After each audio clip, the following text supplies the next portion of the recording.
यूं ही नहीं मिलती है राही को मंजिल, यूं ही नहीं मिलती है राही को मंजिल, एक जुनून सा दिल में जगाना होता है। और पूछा चिड़िया से कि कैसे बनाया आशियाना, पूछा चिड़िया से कि कैसे बनाया तुमने घोंसला, तो बोली कि भरनी पड़ती है उड़ान और तिनका तिनका उठाना पड़ता है। तो जी हाँ दोस्तों, बिल्कुल आपको जीवन के इस संघर्ष में हर छोटी से छोटी सीख को लेकर के अपने आप को एक ज्ञान का सागर बनाना पड़ेगा। बूंद से ही घड़ा भरता है।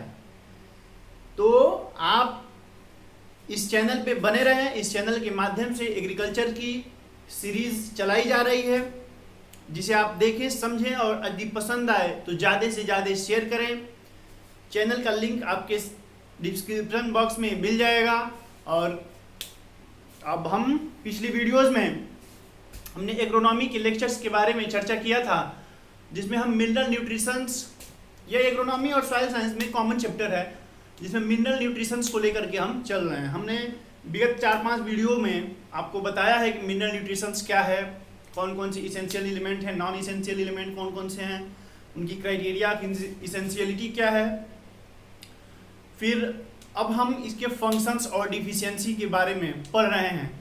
तो हम विगत वीडियोस में कैल्शियम मैग्नीशियम के बारे में और एनपीके के बारे में, उनके फंक्शन और डिफिशियंसी को पढ़ चुके हैं। अब आज उसके आगे के जो एलिमेंट्स हैं उसके बारे में हम स्टडी करेंगे, डीपली स्टडी करेंगे साथियों। तो इस चैनल पे बने रहें और वीडियो देखें। यदि पसंद आए तो ज़्यादा से ज़्यादा लाइक, शेयर और सब्सक्राइब करें। तो चलिए दोस्तों, तो आज हम बात करते हैं फेरस की। फेरस या आयरन भी हम इसे बोलते हैं। आयरन हम लिखें आपको ज़्यादा अच्छा लगेगा, इसको Fe से डिनोट करते हैं, यानी इसे फेरस बोला जाता है। दोस्तों, इसका इम्पोर्टेंट आप अपने शरीर में जानते ही हैं कि यह हमारे शरीर में हीमोग्लोबिन का एक कॉन्स्टिट्यूएंट होता है। तो इसका मानव शरीर में तो हमने इसका डायरेक्ट आपको एग्जांपल दे करके बता दिया। पौधों में इसका क्या क्या इंपॉर्टेंस है, फंक्शन है और डिफिशियंसी से क्या क्या डिजीज होते हैं हम देखेंगे। तो सबसे पहले यह सिंथेसिस, ये बहुत सी प्रोटीन सिंथेसिस में कैटालिस्ट का रोल प्ले करता है। ठीक है। और दूसरा आप देखिए कि फोटोसिंथेसिस,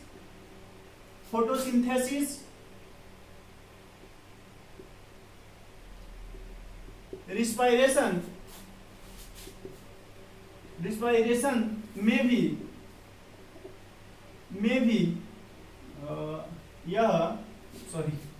फोटोसिंथेसिस और रेस्पिरेशन में भी यह एक कैटालिस्ट का रोल प्ले करता है।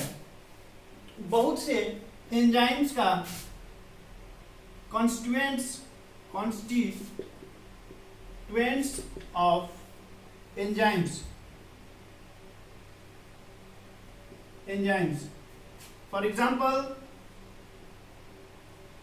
एग्जाम्पल की जब हम बात करते हैं तो इसके एग्जाम्पल्स में साइटोक्रोम ऑक्सीडेज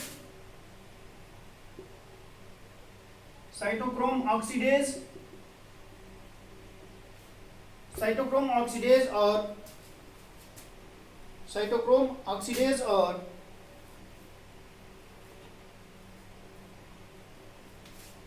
ऑक्सीडेज ही आता है। और भी एग्जांपल्स होंगे तो अभी हमें याद नहीं आ रहा है। तो इसका ये फंक्शन यानी प्रोटीन सिंथेसिस में कैटालिस्ट का काम करेगा, फोटोसिंथेसिस और रेस्पिरेशन में भी यह एक इंपॉर्टेंट रोल प्ले करतेगा। और बहुत से जो एंजाइम्स होते हैं उनका यह एक विटल पार्ट होता है। ठीक है। दूसरी बात कि यह रेडॉक्स रिएक्शंस में भी पार्टिसिपेट करता है, पार्टिसिपेट्स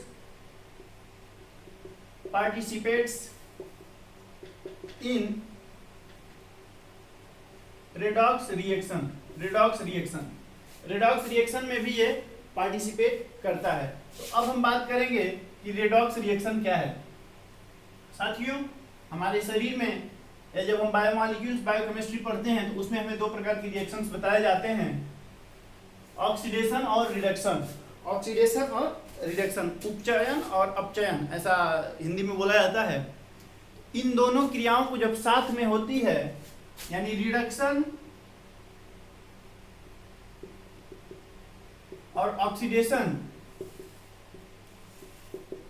जब साथ में हो, जब ये साथ में होती हैं तो इसे हम रेडॉक्स रिएक्शन बोलते हैं, रेडॉक्स रिएक्शन बोलते हैं। उम्मीद करते हैं कि आपको ये चीजें समझ में आ गई होंगी। और ऑक्सीडेशन क्या है? Addition of oxygen, addition of oxygen is known as oxidation and removal of hydrogen is known as reduction. तो ऑक्सीडेशन और रिडक्शन आप समझ गए, ये फंक्शन है आयरन के, ये जो फंक्शन है वो आयरन के हैं। अब हम इसकी डिफिशियंसी की बात करते हैं कि what is the main deficiency of iron, what is the deficiency of iron, deficiency of iron. ठीक है, यानी आयरन की डिफिशियंसी तो हमने पहले भी बताया था पिछले वीडियो मैट्रिक्स के माध्यम से कि मन से फेंको सागर, मन से फेंको सागर। इसी व्यक्ति का नाम है सागर जो क्रिकेट खेलने जाता है, आप उसके दोस्त हैं तो आप कहते हैं अरे भाई मन से फेंक दो सागर। तो सल्फर, मैग्नीशियम, कॉपर और फेरस के जो डिफिशियंसी हैं वह न्यू लीव्स में अपीयर होती हैं, यानी the deficiency of iron is appeared in the new leaves, in the new leaves. दूसरी बात इसका जो डिफिशियंसी है, पहली बात कि न्यू लीव्स में आपको दिखेगा, न्यू लीव्स में अपीयर होगा। ठीक है, न्यू लीव्स में हम पूरा एक्चुअली लिखते नहीं हैं लेकिन ठीक है, अपीयर्स इन न्यू लीव्स, ये हम आपको पहले ही बता चुके हैं। दूसरा है यदि जब सीवियर कंडीशन होगा, इन सीवियर कंडीशन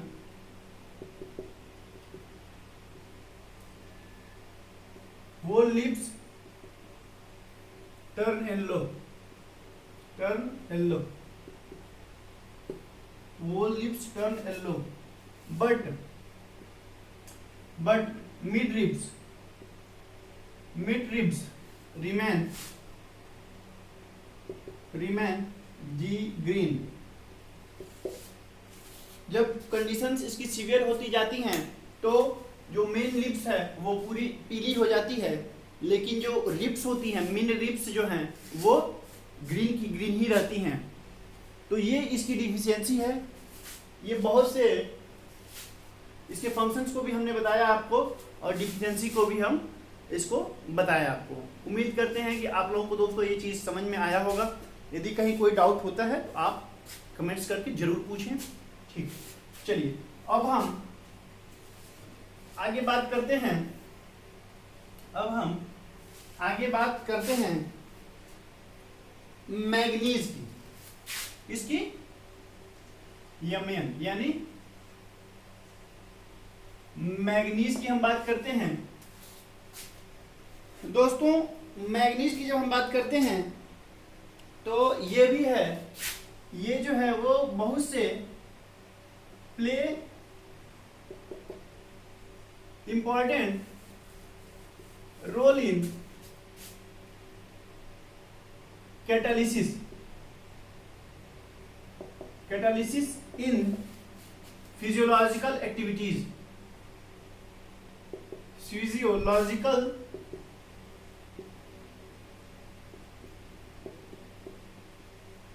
एक्टिविटीज।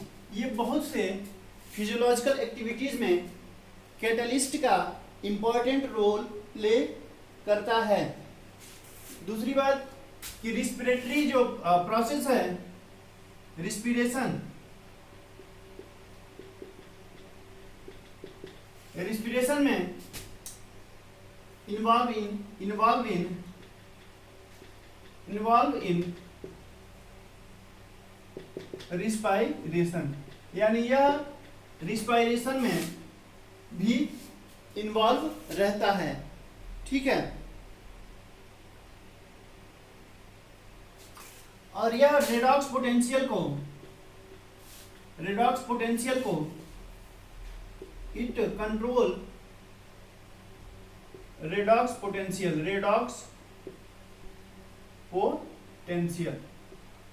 यानी यह रेडॉक्स पोटेंशियल को भी कंट्रोल करने का कार्य करता है मैग्नीज। तो यह इंपॉर्टेंट रोल प्ले करता है कैटालिसिस में, फिजियोलॉजिकल एक्टिविटीज में और डिस्पिरेशन में भी ये है, और कंट्रोल रेडॉक्स पोटेंशियल को भी ये कंट्रोल करने का कार्य करता है। ठीक है, अब इसको हम, ये तो इसका फंक्शन हो गया, इसकी डिफिशियंसी को देख लें। इसकी डिफिशियंसी को तो आप ये बात जानते हैं, इसकी जो डिफिशियंसी है, the deficiency of manganese, ferrous, sulphur and copper appeared firstly in the young leaves or new leaves, and these all are immobiles plants nutrients। तो हम इसको पिछली वीडियो में बता चुके हैं, तो इसका आप पहला नोट करेंगे कि यह इसकी जो deficiency symptom appear in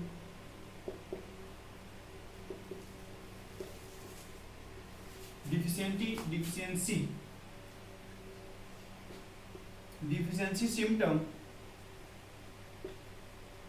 symptoms appear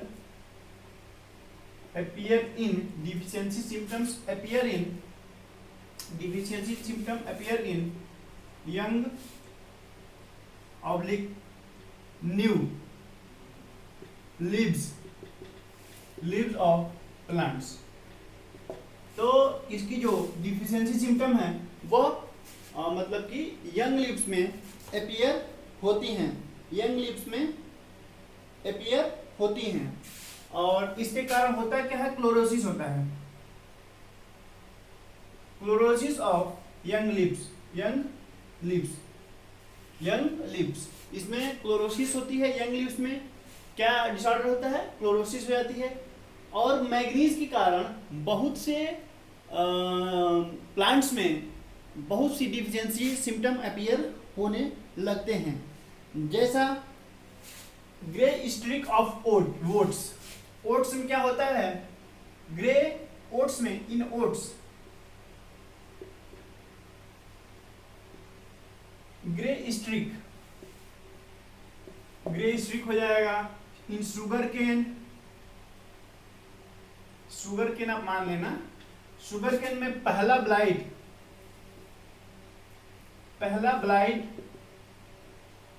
of जैसे शुगर केन, ये ओट्स में ग्रे स्ट्रिक होता है, और इसमें शुगर केन में पहला ब्लाइट होता है, और जो मटर में इन पी, इसमें मार्स स्पॉट होता है, Mars spot in P, Mars spot नाम की डिजीज होती है इसकी डिफिशियंसी से। और इसकी डिफिशियंसी से जो वीट है, वीट की जड़ों में सड़न उत्पन्न होने लगती है। वीट की यानी गेहूं, जिसका नाम ट्रिटिकम एस्टिवम है। जब एग्रोनॉमिकल क्रॉप्स आएंगी तो गेहूं, धान और मतलब पैडी, इन सब के बारे में विस्तृत से अध्ययन किया जाएगा। अभी केवल नाम जानिए, काम जानिए। बीच में यदि कोई डाउट आपके मन में फंसता है तो कमेंट्स करें, हम उसका जवाब जरूर से जरूर देंगे। तो यह जो वीट्स है, इसमें रॉटिंग, इसकी रूट्स में रॉटिंग करता है, यानी rotting in the roots of wheat, मतलब कि वीट के रूट्स में ये रॉटिंग कॉज करता है। तो ये जो है बहुत ही इंपॉर्टेंट है। हम आपको ये जो डिजीज हैं डिफिशियंसी के कारण होती हैं, इसको हमने बताया कि ये जो है ये काफ़ी इंपॉर्टेंट है। जैसे ओट्स में ग्रे स्ट्रिक हो जाएगा, शुगर केन में पहला ब्लाइट। यह कई बार EFO शायद 2019 में या EFO में ये पूछा हुआ है, हमें सन नहीं याद है, लेकिन EFO की एग्जामिनेशन में यह हूबहू क्वेश्चंस पूछा हुआ है। पियर मास स्पॉट भी है, कई बार ICR के एग्जाम्स में ये क्वेश्चंस पूछा हुआ है। तो इन्हें आप हल्के में लेने का प्रयास ना करें। यदि आप नोट्स बना रहे हो तो नोट्स जरूर बनाएं, वीडियो को देखें समझे, और मेरा रिक्वेस्ट है कि यदि देख रहे हो तो नोट्स जरूर बनाएं, क्योंकि ये टॉपिक्स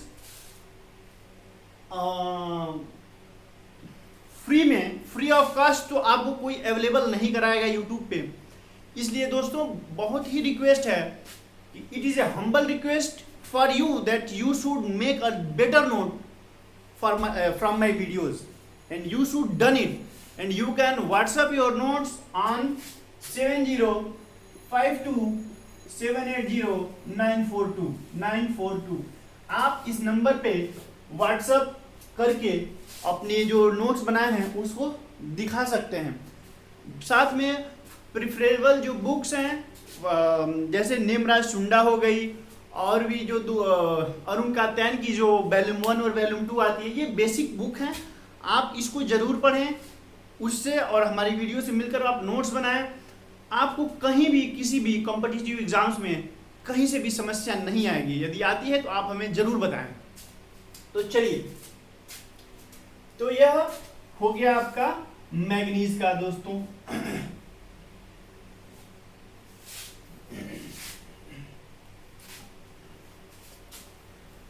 अब इसी तरह हम बोरान की बात कर लेते हैं। बोरान, ठीक है, इसको बी से हम डिनोट करते हैं, ठीक है। तो बोरान जो है वह एपिकल जर्मिनेशन, एपिकल जो ग्रोथ है, सबसे ऊपरी परत का जो ग्रोथ है उसको प्रमोट करता है, यानी प्रमोट एपिकल ग्रोथ,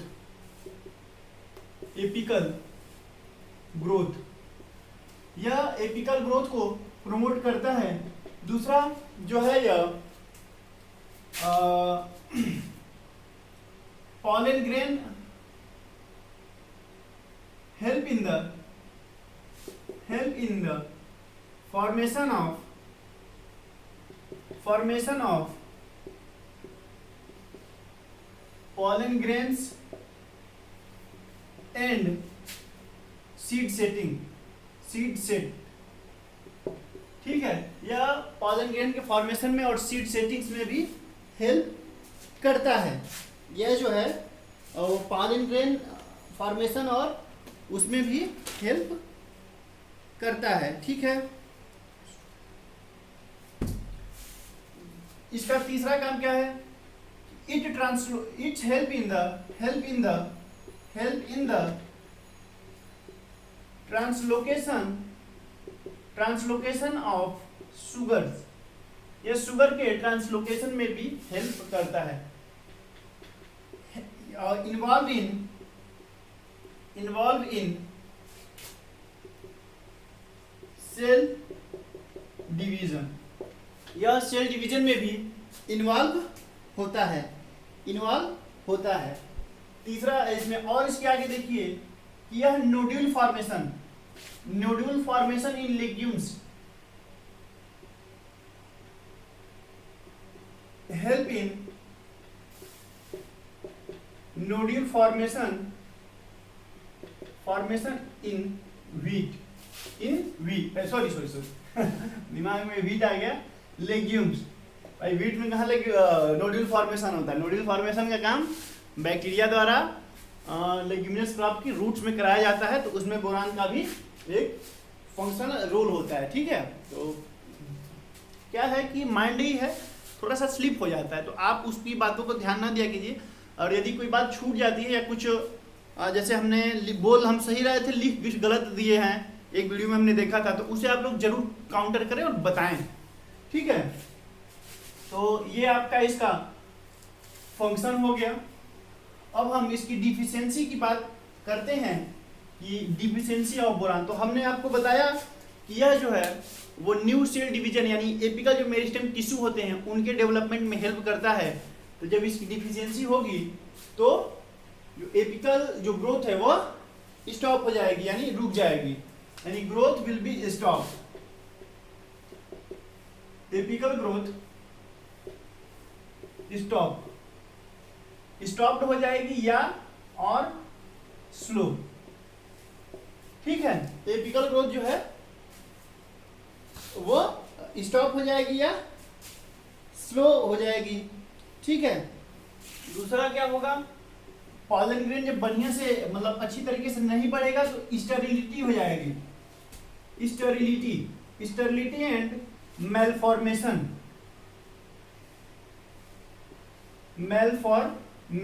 स्टेबिलिटी और मेलफॉर्मेशन हो जाएगा यदि बोरान की डिफिशियंसी होगी तो। ठीक है। अब इसमें कुछ जो है फ्रूट्स में क्रैकिंग की भी प्रॉब्लम देखने को मिलती है, जैसे क्रैकिंग ऑफ एप्पल, यानी क्रैकिंग ऑफ फ्रूट्स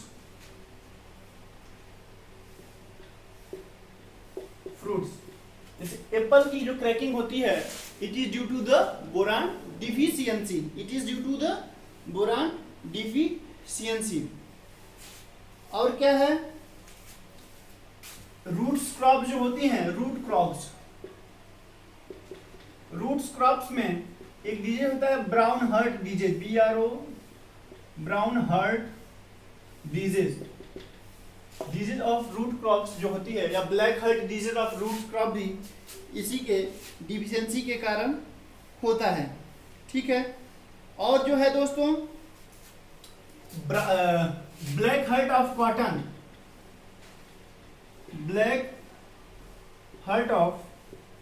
कॉटन जो है यह बोरान की डिफिशियंसी के कारण ही होता है। Black heart of cotton is due to the boron deficiency. और जो कॉर्की अपीयरेंस होता है, एक्सटर्नल एंड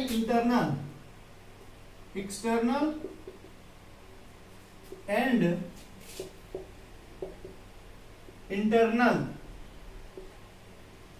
कॉर्की अपीयरेंस, जैसे कॉर्क कैम्बियम के बारे में आपने सुना हो, स्पंजी बन जाता है, किसी काम का नहीं रहता है, तो वैसा ही जो कॉर्की अपीयरेंस होगा, कॉर्की अपीयरेंस जो शो होगा वो अभी due to deficiency of boron, यानी जो रूट क्रॉप होंगी उसमें ब्राउन हर्ट डिजीज हो जाएगा, ब्लैक हर्ट और brown heart disease of cotton भी होता है बोरान की डिफिशियंसी से। एक्सटर्नल और इंटरनल कॉर्क का फॉर्मेशन हो जाता है किसमें, फ्रूट्स में। Cracking of the fruits mainly Apple में भी बोरान की डिफिशियंसी के कारण ही होता है। मेलफॉर्मेशन और स्टेरिलिटी की जो प्रॉब्लम्स हैं वो भी बोरान डिफिशियंसी के कारण ही होती हैं। तो अब बहुत ज़्यादा बड़ा न करते हुए बाकी के जो टॉपिक्स हैं उसको हम अगले वीडियो में बताएंगे। तो कमेंट्स करके ज़रूर बताएं कि आपको कैसा लगा, समझ में आया कि नहीं आया। अपने वैल्यूएबल फीडबैक्स को जरूर दें। अच्छा लगे वीडियो तो लाइक शेयर और सब्सक्राइब करें। Thanks to all of you मेरे दोस्तों, थैंक यू वेरी मच।